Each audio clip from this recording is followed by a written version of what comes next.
Hello दोस्तों, welcome back to my YouTube channel excellent learning academy में आपका स्वागत है। तो आज हम आपके लिए बहुत ही मोस्ट इम्पॉर्टेंट टॉपिक लेके आए हैं जिसमें आपको सभी चैप्टर को सॉल्व कराया जाएगा। आज आपके लिए जो हम चैप्टर लेके आए हैं वो है फर्स्ट चैप्टर फिजिक्स का। आज हम आपको फिजिक्स का फर्स्ट चैप्टर बताने वाले हैं जो क्लास 10th का है। तो क्लास 10th वाले स्टूडेंट जो हैं वो अच्छे से इस चैप्टर को देखेंगे और उसे पढ़ेंगे और समझेंगे। तो इस चैप्टर में हमने आपको बहुत ही इजी तरीके से हर टॉपिक को समझाया हुआ है जो कि आपको बहुत ही इजी लगेगा और एक भी कठिन नहीं लगेगा। आप एक बार में भी इसको समझ सकते हैं। आपको रटने की इसमें कोई ज़रूरत नहीं है क्योंकि हम आपको रटाएंगे नहीं, एकदम समझाएंगे। आप एक दो बार इसको समझने की कोशिश करेंगे तो आपको 100% समझ में आ जाएगा। तो इस तरह हम आपको पढ़ाने वाले हैं इसमें, ताकि आपको इजी तरीके समझ में आए और बार बार आपको रटना ना पड़े। ठीक है, तो चलिए हम अपने वीडियो को स्टार्ट करते हैं और देखते हैं फिजिक्स का पहला चैप्टर। ठीक, तो हमारा फिजिक्स का जो पहला चैप्टर है वो है प्रकाश का परावर्तन तथा अपवर्तन। क्या है? प्रकाश का परावर्तन तथा अपवर्तन। तो ये प्रकाश से संबंधित है। तो सबसे पहले हम इसमें प्रकाश देख लेते हैं। प्रकाश क्या होता है, प्रकाश किसे कहते हैं, इसकी तरंग दैर्ध्य क्या होती है। तो चलिए स्टार्ट करते हैं। प्रकाश क्या है? बहुत ही लोगों के मन में ये सवाल होता है कि प्रकाश क्या है, प्रकाश कहते किसको है, प्रकाश होता क्या है। तो प्रकाश क्या होता है? प्रकाश उजाला होता है जिससे हम किसी भी वस्तु को देख सकते हैं। तो उसे क्या कहते हैं? प्रकाश कहते हैं। प्रकाश के माध्यम से ही हम आज जो भी वस्तु या जो भी चीज़ कह लो या किसी को भी कह लो हम देख पाते हैं, तो सिर्फ और सिर्फ प्रकाश की वजह से। जिस दिन प्रकाश नहीं होगा उस दिन हम किसी चीज़ को देख नहीं सकते हैं। ठीक है, तो प्रकाश हमारे देखने के लिए सबसे महत्वपूर्ण है। ठीक है, तो चलिए देखते हैं इसमें परिभाषा के माध्यम से कि प्रकाश क्या है। प्रकाश एक प्रकार की ऊर्जा है। प्रकाश एक प्रकार की क्या है? प्रकाश एक प्रकार की ऊर्जा है जो विद्युत चुंबकीय तरंगों में संचरित होता है। यानी इसका कहने का मतलब ये है कि प्रकाश एक प्रकार की ऊर्जा है जो विद्युत चुंबकीय तरंगों में, यानी जो विद्युत चुंबकीय तरंगे होती हैं उसमें क्या होता है? संचरित होता है। ठीक है, उसमें संचरित होता है, इसीलिए इसे क्या कहते हैं? प्रकाश। ठीक है, इसकी तरंगदैर्ध्य क्या होती है? ये वेरी मोस्ट इम्पोर्टेंट है और बार बार पेपर में पूछा जाता है, तो इसको भी नोट कर लीजिएगा। ठीक है, और अंडरलाइन जरूर कर लीजिए ताकि आपको भूले नहीं, और जब भी आप कॉपी खोल के बैठे तो आपको ये दिख जाए और आप इसको याद कर लें, क्योंकि ये हर पेपर में पूछा जाता है। तो देखते हैं क्या है इसकी तरंगदैर्ध्य। तो इसकी 3900 एंगस्ट्रॉम से 7800 एंगस्ट्रॉम के बीच होता है। कितना? 3900 एंगस्ट्रॉम से 7800 एंगस्ट्रॉम की। ठीक, इसके बाद प्रकाश को चलने के लिए माध्यम की आवश्यकता नहीं होती है। मतलब प्रकाश कोई माध्यम नहीं मांगता है कि वो चलता है तो उसको माध्यम चाहिए, नहीं, उसको माध्यम की आवश्यकता नहीं है, वो बिना माध्यम के चल सकता है। ठीक है, यानी प्रकाश कहीं भी जा सकता है। प्रकाश को चलने के लिए किसी भी माध्यम की आवश्यकता नहीं होती है। ठीक, समझ में आया? यहाँ तक हम आपने बहुत इजी तरीके से समझाया है और आपको समझ में आया भी होगा। ठीक है, अब देखते हैं हम प्रकाश का परावर्तन। प्रकाश का परावर्तन क्या होता है? ये बहुत मोस्ट इम्पॉर्टेंट है और बार बार पेपर में पूछा जाता है, शायद आपके इस साल भी पेपर में पूछ सकता है। तो ठीक, इसको भी अच्छे से समझिएगा। ठीक है, तो अगर कॉपी पेन लेके बैठे हैं तो इसको नोट करते जाइए और समझते भी जाइए। ठीक है, तो देखते हैं। जब प्रकाश की किरणें किसी सतह से टकराकर, जब प्रकाश की किरणें, यानी कि जब प्रकाश की किरणें आती हैं, क्या होती हैं? आती हैं, तो किसी सतह से टकराती, किस सतह से टकराती हैं तो क्या होता है? वापस उसी माध्यम में लौट जाती हैं। यानी अगर सघन माध्यम में है तो सघन माध्यम में ही वापस लौट जाएगी। ठीक है।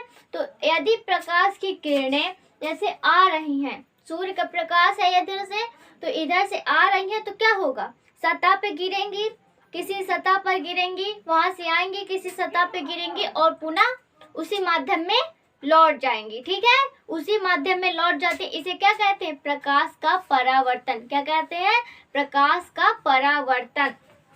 जैसे हम देखते हैं, ये देखो, ये मान लो प्रकाश किरण है, ये क्या है, कोई किरण, प्रकाश किरण है। ठीक है, ये क्या होता है, इधर से आती है, क्या है, आ रही है, और फिर यहाँ इस पृष्ठ पर गिरती है।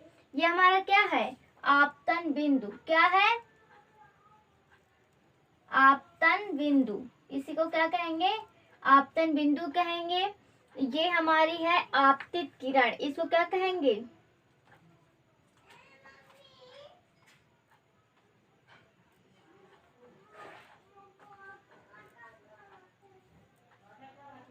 ये हमारी आपतित किरण हो गई, ये हमारा आपतन बिंदु हो गया, और ये हमारी हो गई परावर्तित किरण। ठीक, इसको क्या कहेंगे, परावर्तित किरण। ये इस माध्यम में वापस लौट जाती है। ये क्या हमारा अभिलंब, इसको क्या कहते हैं, अभिलंब। ठीक है, इतना समझ में आया। ये जो प्रकाश की किरण आई, ये कोई प्रकाश की किरण आ रही है यहाँ से, ठीक, आई, इस पृष्ठ से टकराई, ये इसको क्या कहते हैं, ये हमारा पृष्ठ है, यानी ये हमारा क्या है, कांच, ये कांच है यानी दर्पण, और ये इसका क्या है, द्वारक, M1 M2। हम इसको क्या कहते हैं, जो होते हैं, इसको क्या कहते हैं, द्वारक कहते हैं। क्या कहते हैं, द्वारक। ठीक, ये जो प्रकाश की किरण आती है तो इसको क्या कहते हैं, आपतित किरण। आपतित किरण यानी आने वाली किरण, क्या, आने वाली किरण। और फिर ये क्या है, परावर्तित किरण, जो आकर पृष्ठ से टकराकर वापस जा रही है, उसको क्या कहेंगे, परावर्तित किरण। क्या कहेंगे, परावर्तित किरण। ठीक, इतना समझ में आया। अब इसके बाद ये देखते हैं, ये क्या है, ये कोई कोण बन रहा है, दिख रहा है आपको, ये कोई कोण बनता हुआ दिख रहा है, इसको क्या कहेंगे, आपतन कोण। क्या कहेंगे, आपतन कोण। क्या कहेंगे, आपतन कोण। ये क्या है, परावर्तन कोण।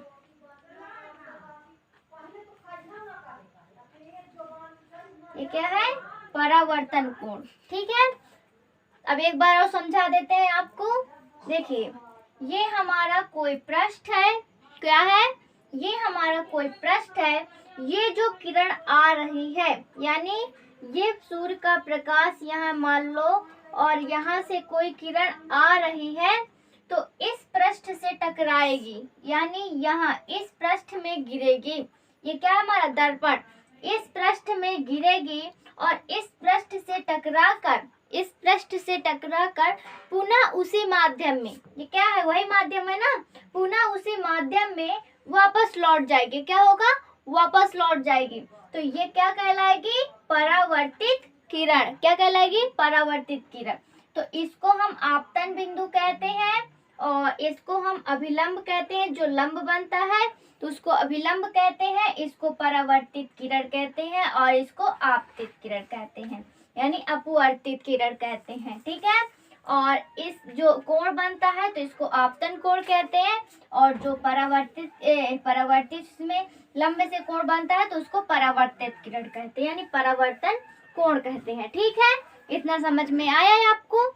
अब देखते हैं आपतित किरण, यानी ये आपतित किरण क्या है, इसको हम देख लेते हैं। हम इसके माध्यम से तो आपको समझा ही चुके हैं, अब परिभाषा के माध्यम से आपको समझा देते हैं। ठीक है, तो इसको नोट कर लीजिएगा। तो देखते हैं आपतित किरण को, क्या है, किसी सतह पर पड़ने वाली, किसी सतह पर पड़ने वाली किरण को आपतित किरण कहते हैं। किसी सतह पर पड़ने वाली किरण को आपतित किरण कहते हैं। यानी जब ये किसी सतह पर किरण पड़ रही, यानी ये किरण, ये जो किरण आ रही है तो ये किसी सतह पर पड़ रही है ना, तो इसको क्या कहेंगे, आपतित किरण कहेंगे। क्या कहेंगे, आपतित किरण कहेंगे। है ना इजी। बहुत ही आसान भाषा में हम आपको बता, इससे आसान भाषा में आपको कहीं नहीं मिलेगा।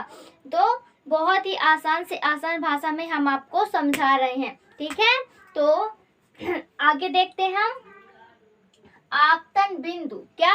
आपतन बिंदु। आपतन बिंदु क्या है? हमने आपको बताया डायग्राम में, ये क्या है, ये जो बना है ये हमारा क्या है, आपतन बिंदु। इसी को कहते हो आपतन बिंदु। तो इसको परिभाषा के माध्यम से देख लेते हैं।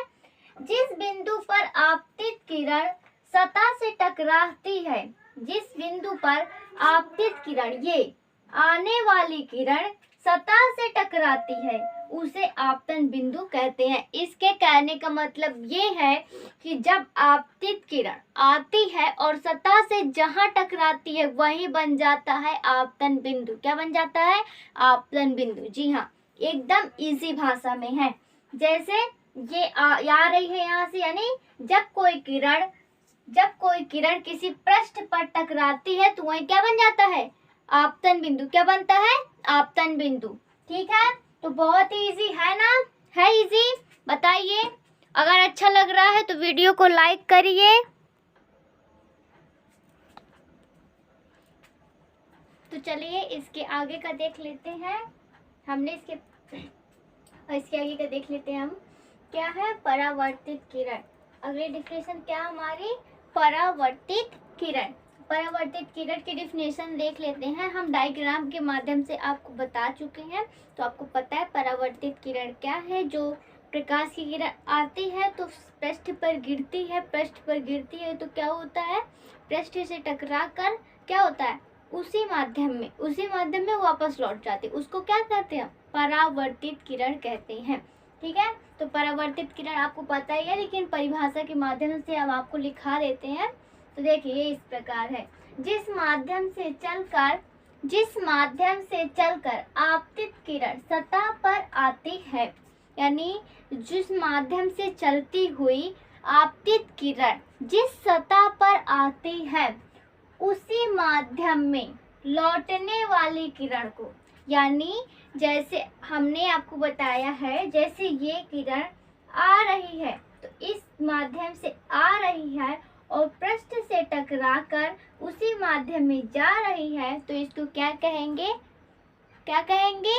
परावर्तित किरण। जी हाँ, इसको क्या कहेंगे? परावर्तित किरण कहेंगे। ठीक है, फिर इसके बाद देखते हैं अभिलंब। क्या देखते हैं? अभिलंब। अभिलंब क्या है? किसी समतल के किसी बिंदु पर खींचे हुए लंब को बिंदु पर अभिलंब कहते हैं। यानी किसी समतल पर जो लंब खींचा जाता है उसे क्या कहते हैं? अभिलंब। क्या कहते हैं? अभिलंब। सिंपल सी परिभाषा है, आपको बहुत ही आसान भाषा में इसमें बताया गया है। ठीक है, तो इसके आगे देख लेते हैं परावर्तन कोण क्या होता है। पहले देखते हैं आपतन कोण क्या होता है, जो हम आपको बता चुके हैं, और परावर्तन कोण, ये सब हम आपको बता चुके हैं, परिभाषा के माध्यम से समझा भी चुके हैं। बस इसकी परिभाषा देखनी है आपको। ठीक है, तो बताइए, कमेंट करते जाइए आपको समझ आ रहा है कि नहीं। ठीक है, आप कमेंट करते जाइए और हम आपको समझाते जा रहे हैं, तो आप कमेंट भी करते जाइए कि आपको कैसा लग रहा है वीडियो अच्छा लग रहा है, मज़ा आ रहा है पढ़ने में ना, कोई बोरिंग तो नहीं लग रही है। हम बहुत ही अच्छे से आपको पढ़ाएंगे, स्टडी में बिल्कुल भी बोरिंग नहीं लगेगा। साथ ही साथ इंटरटेनमेंट भी करते जाएंगे, हम इंजॉयफुल होकर पढ़ेंगे। ठीक है, तो आपको बिल्कुल भी इस वीडियो में या हमारे इस चैनल में आपको बोरिंग फील नहीं होगा और हम आपको बहुत ही अच्छे से समझाएंगे। ठीक है, तो चलिए आगे देखते हैं। आगे क्या है? आपतन कोण। तो आपतन कोण ये तो आपको पता है, आपको लग ही रहा होगा कि यार क्या पढ़ा रही मैम, कितना इजी है ये सब, है ना। तो चलिए हम आगे देखते हैं क्या है। परिभाषा तो आपको लिखनी ही पड़ेगी, अगर जैसे आपको समझ में तो आ गया डायग्राम के माध्यम से, लेकिन डिफिनेशन तो आपको लिखनी पड़ेगी ना, क्योंकि पेपर में तो वही लिखना है। तो अगर आपको याद भी हो गया, समझ में आ गया, तो इसकी कोई ज़रूरत नहीं है, आप अपनी भाषा में भी इसको लिख सकते हैं। ठीक है, लेकिन फिर भी आपके समझने के लिए हम यहाँ पे लिखा दे रहे हैं। ठीक है, तो आगे देखते हैं। आपतन कोण क्या होता है? आपतित किरण आपतन बिंदु पर, आपतित किरण आपतन बिंदु पर खींचे गए अभिलंब से जो कोण बनाती है आपतन कोण कहते हैं। यानी आपतित किरण आपतन बिंदु पर खींचे गए अभिलंब से जो कोण बनता है उसे आपतन कोण कहता है। कैसे कैसे चलिए देखते हैं कैसे। ये देखिए, ये जैसे हमारी किरण आती है इसे क्या कहते हैं? आपतित किरण। ठीक, आपतित किरण आती है और यहाँ आती है, ये हमारा बीच में क्या है? अभिलंब खींचा। ये क्या है? अभिलंब। अभिलंब से ये जो कोण बनता है, यानी अभिलंब और आपतित किरण के बीच में जो कोण बनता है उसे क्या कहते हैं? आपतन कोण। क्या कहते हैं? आपतन कोण। है ना इजी? बहुत मजा आ रहा है ना? आज की इस वीडियो में आपको कितना ज्यादा समझ में आ रहा होगा, है ना? तो चलिए आगे देखते हैं, परावर्तन कोण क्या कहता है। परावर्तन कोण ये तो आपको बहुत पता है कि नहीं पता? अभी अभी हमने आपको पीछे बताया ना, है ना? तो चलिए इसकी परिभाषा भी देख लेते हैं क्या है। परावर्तित किरण आपतन बिंदु पर खींचे गए अभिलंब से, परावर्तित किरण आपतन बिंदु पर खींचे गए अभिलंब से जो कोण बनाती है उसे परावर्तन कोण कहते हैं। ये तो सेम वैसे ही है ना? वैसे ही है, सब वैसे ही है, सब इजी है, कोई टफ नहीं है, कोई दिक्कत नहीं है। स्टडी में बहुत ही आराम से स्टडी करेंगे हम, बहुत मजा आ रहा है स्टडी में, है ना? तो कमेंट करते जाइए आप कि मैम बहुत मजा आ रहा है पढ़ाई में, कोई टफ नहीं है, कोई बोरिंग नहीं लग रहा है, इंजॉय फील होकर हम पढ़ रहे हैं, है ना? तो कमेंट करते जाइए, ठीक है? और वीडियो को लाइक करते जाइए। चलो इसके आगे देखते हैं हम, प्रकाश के परावर्तन के नियम। रुकिए एक मिनट, पहले इसको आप समझ लीजिए, ठीक है? कैसे बन रहा है। तो क्या कह रहा है ये? परावर्तित किरण आपतन बिंदु पर खींचे गए अभिलंब से, ये जो बिंदु है क्या है? बिंदु है, इससे ये अभिलंब खींचा हुआ ना, ये हमारा आपतन बिंदु है, तो इससे जो खींचा गया है, तो ये जो किरण जाए परावर्तित होकर, तो यहाँ जो कोण बनेगा तो क्या कहलाएगा? परावर्तन कोण। क्या कहलाएगा? परावर्तन कोण। ठीक है, इजी था, समझ में आ गया? चलो हटाओ, इसको देखते हैं आगे। प्रकाश के परावर्तन के नियम मेरे मोस्ट इम्पोर्टेंट है, ये बहुत पेपर में पूछा जाता है ये, कि प्रकाश के परावर्तन के नियम क्या है। ये बहुत पेपर में पूछा जाता है, ठीक है? तो इसको भी पढ़ लेते हैं। आपतित किरण परावर्तित किरण, यानी आपतित किरण आने वाली किरण, परावर्तित किरण जो आ रही है परावर्तित के टकरा कर, इसे कहेंगे परावर्तित किरण। तथा आपतन बिंदु, ये जो है आपतन बिंदु पर खींचे गए अभिलंब, ये अभिलंब, खींचे गए अभिलंब तीनों एक ही समतल में होते हैं। कहने का इसका मतलब सिंपल सा है कि जो आपतित किरण होती है और परावर्तित किरण होती है और आपतन बिंदु होता है और उस पर खींचा गया अभिलंब होता है, वो क्या होता है? एक ही समतल में होता है। ये एक ही समतल में होता है। तो इसमें आपको कुछ भी याद करने की जरूरत है नहीं है, बिल्कुल भी नहीं है। हमने आपको इतने आसान तरीके से बताया है कि आपको इसमें याद करने की कोई ज़रूरत नहीं है। आप एक डायग्राम बनाकर तुरंत सॉल्व कर सकते हैं, अपने माइंड में तुरंत बैठा सकते हैं कि इसका ये परिभाषा होगी। याद करने की कोई ज़रूरत नहीं है, ठीक है? और आगे देखते हैं दूसरा, ये हमारा पहला हो गया। अब दूसरा देखते हैं। दूसरा क्या है? आपतन कोण का मान परावर्तन कोण के मान के बराबर होता है। कहने का इसका मतलब ये है कि ये जो आपतन कोण का मान, इसका मान होता है इसके बराबर, यानी जो इसका होगा इसका होगा। इसे I से दर्शाते हैं और इसको R से। आपतन कोण को I से, परावर्तन कोण को R से दर्शाया जाता है। जैसे I बराबर R, यानी आपतन कोण बराबर है परावर्तन कोण के, यानी ये दो कोण जो बनते हैं वो क्या होते हैं? इक्वल होते हैं। क्या होते हैं? इक्वल होते हैं। तो चलिए प्रकाश का अपवर्तन देख लेते हैं हम। कि प्रकाश का अपवर्तन क्या होता है। अभी तक हमने पीछे देखा कि प्रकाश का परावर्तन क्या होता है, अब देखेंगे हम प्रकाश का अपवर्तन क्या होता है। ठीक है, तो चलिए प्रकाश का अपवर्तन देख लेते हैं। प्रकाश का अपवर्तन,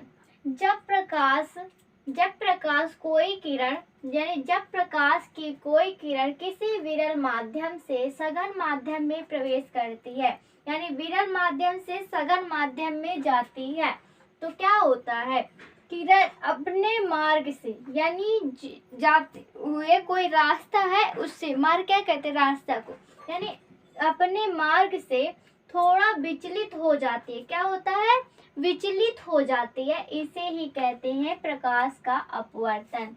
क्या कहते हैं, प्रकाश का अपवर्तन। इतना है, जब प्रकाश की किरण किसी विरल माध्यम से यानी वायु से किसी विरल माध्यम से सघन माध्यम में जाती है तो क्या होता है, भटक जाती, यानी अपने मार्ग से थोड़ा हट जाती है। क्या होता है, हट जाती, उसे कहते हैं प्रकाश का अपवर्तन। क्या कहते हैं, प्रकाश का अपवर्तन। है ना इजी, बहुत अच्छा ना, बहुत इजी तरीके है, इससे इजी तरीका आपको नहीं मिलेगा। ठीक है, ये बहुत ही आसान भाषा में आपको बताया गया है। तो देखते हैं इसके थोड़े बहुत एग्जाम्पल देख लेते हैं हम। ठीक है, तो पानी में सिक्का का ऊपर उठना, यानी जब पानी में कोई सिक्का डालते हैं, अब यहाँ पे है नहीं वो सामान, नहीं मैं आपको दिखाती। जैसे कोई ग्लास ले लो आप, ठीक है, कोई ग्लास ले लो, अगर आपके पास हो तो ट्राई कर लेना। जैसे कोई ग्लास लेंगे हम, उसमें पानी डाल लेंगे, क्या डालेंगे, पानी, और उसमें सिक्का डालेंगे तो हमें क्या लगेगा, वो सिक्का उठा हुआ दिखेगा। हमें ऐसा आभास होता है कि सिक्का उठा हुआ, बट उठा हुआ नहीं होता है, वो नीचे ही होता है, पर हमें उठा हुआ दिखता है। इसी को कहते हैं प्रकाश का अपवर्तन। क्या कहते हैं, प्रकाश का अपवर्तन। दूसरा एग्जाम्पल है तारों का टिमटिमाना। तारे हमें टिमटिमाते हुए दिखाई देते हैं, लेकिन वो टिमटिमाते नहीं है, वो क्या होता है, अपवर्तन के कारण होता है। जो लोग बोलते हैं कि वो टिमटिमा रहे हैं, वो ज़्यादा वो उजाला दे रहा है, वो नया है, वो पुराना है, बहुत लोग कई तरीके की बातें बनाते हैं, ऐसा बिल्कुल भी नहीं है, ये सब अपवर्तन के कारण होता है। ठीक है, फिर देखते हैं पानी में डूबी हुई पेंसिल। जैसे हम पानी लिए, मान लो किसी कोई ग्लास है, आप कोई ग्लास ले लो, उसमें पेंसिल डालो, ठीक है, उसमें पेंसिल डालेंगे तो पेंसिल हमें क्या लगती है, थोड़ी टेढ़ी दिखाई देती है। क्या दिखाई देती है, टेढ़ी, पर वो टेढ़ी नहीं होती। ऐसा लगा करता है कि ये पेंसिल ऐसे है तो हमें ऐसे दिखेगी, मतलब थोड़ी सी टेढ़ी दिखे, लगेगा कि ये जॉइंटर यहाँ से अलग है। जैसे हम ग्लास के ग्लास के थोड़े से ऊपर उठकर दिखेगी, मतलब जैसे होगी वैसे नहीं दिखती। तो ये क्या होता है, अपवर्तन के कारण। अगर आपके पास ये सामान है तो आप इसका एग्जाम्पल प्रयोग जरूर करिएगा। ठीक है, प्रैक्टिकली देखिएगा, फिर बताइएगा कि कैसा लगा आपको, सही से दिखा कि नहीं दिखा, टेढ़ी दिखी ना। ठीक है, कमेंट करिएगा। इसके बाद देखते हैं क्रांतिक कोण। क्रांतिक कोण क्या होता है, जब सघन माध्यम के उस आपतन कोण को जिसके संगत सघन माध्यम के उस आपतन कोण को जिसके संगत विरल माध्यम में अपवर्तनांक यानी अपवर्तन कोण का मान 90 डिग्री के बराबर हो जाता है, उसे ही क्रांतिक कोण कहते हैं। अगर जब कोई आपतन कोण है और उसके संगत विरल माध्यम से अपवर्तन कोण का मान 90 डिग्री हो जाता है तो उसे क्या कहते हैं, क्रांतिक कोण कहते हैं। ठीक है, जैसे हम देखते हैं डायग्राम के माध्यम से, ये हमारा कोई डायग्राम है और ये अपवर्तन कोण है, ये परावर्तन कोण है। ठीक है, ये सघन माध्यम से विरल माध्यम में जा रहा है, ठीक है ना, सघन माध्यम से विरल माध्यम में जा रहा है।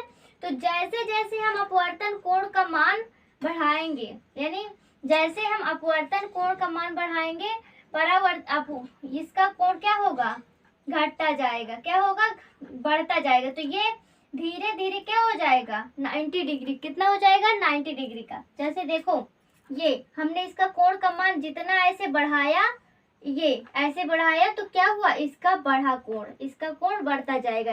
जब हम इसको बढ़ाते हैं तो इसका कोण बढ़ता है, और जब ये 90 डिग्री हो जाता है तो इसको क्या कहते हैं, क्रांतिक कोण कहते हैं। क्या कहते हैं, क्रांतिक कोण। ठीक है, बहुत ही आसान है आसान। तो चलिए इसके आगे का देख लेते हैं हम। पूर्ण आंतरिक परावर्तन। पूर्ण आंतरिक परावर्तन क्या होता है, तो इसमें देखते हैं इसकी परिभाषा क्या है। जब प्रकाश किरण सघन माध्यम से विरल माध्यम में प्रवेश करती है और आपतन कोण का मान क्रांतिक कोण के मान से अधिक होता है, तो प्रकाश किरण परावर्तन नियमों का पालन करते हुए उसी माध्यम में परावर्तित हो जाती है। इस परिघटना को पूर्ण आंतरिक परावर्तन कहते हैं।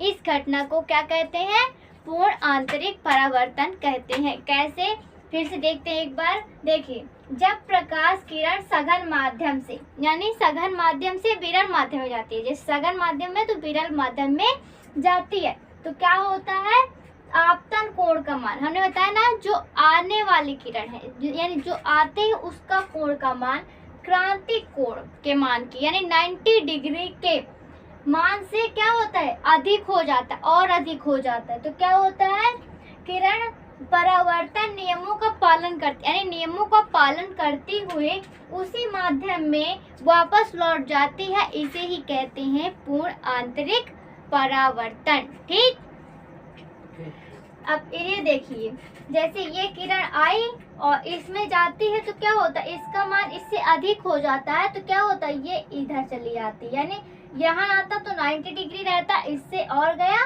तो ये आ गई। इसको क्या कहेंगे, पूर्ण आंतरिक परावर्तन कहेंगे। ठीक है, अब देख लेते हैं पूर्ण आंतरिक परावर्तन की शर्तें क्या है। ठीक है, पूर्ण आंतरिक परावर्तन की 2 शर्तें होती हैं, तो चलिए उसको हम देख लेते हैं, बहुत ही आसान है।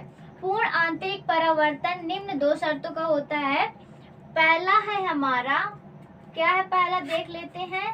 प्रकाश गमन संचरित सघन माध्यम से विरल माध्यम में होना चाहिए, यानी प्रकाश का संचरण, गमन यानी आने जाना, किसमें, सघन माध्यम से विरल माध्यम, यानी ये सघन माध्यम से विरल माध्यम में जाना चाहिए, तभी पूर्ण आंतरिक परावर्तन होगा। अगर नहीं करेंगे, यानी सघन माध्यम से विरल माध्यम में करेंगे तभी होगा, अगर अदर करेंगे तो नहीं होगा। ठीक है, फिर देख लेते हैं कि सघन माध्यम, दूसरा देख लेते हैं, सघन माध्यम में आपतन कोण का मान क्रांतिक कोण के मान से अधिक होना चाहिए, यानी सघन माध्यम में आपतन कोण का मान क्रांतिक कोण के मान से अधिक होना चाहिए, यानी आपतन कोण का जो मान होता है उसका 90 डिग्री से अधिक होना चाहिए, तभी पूर्ण आंतरिक परावर्तन होगा, नहीं तो नहीं होगा।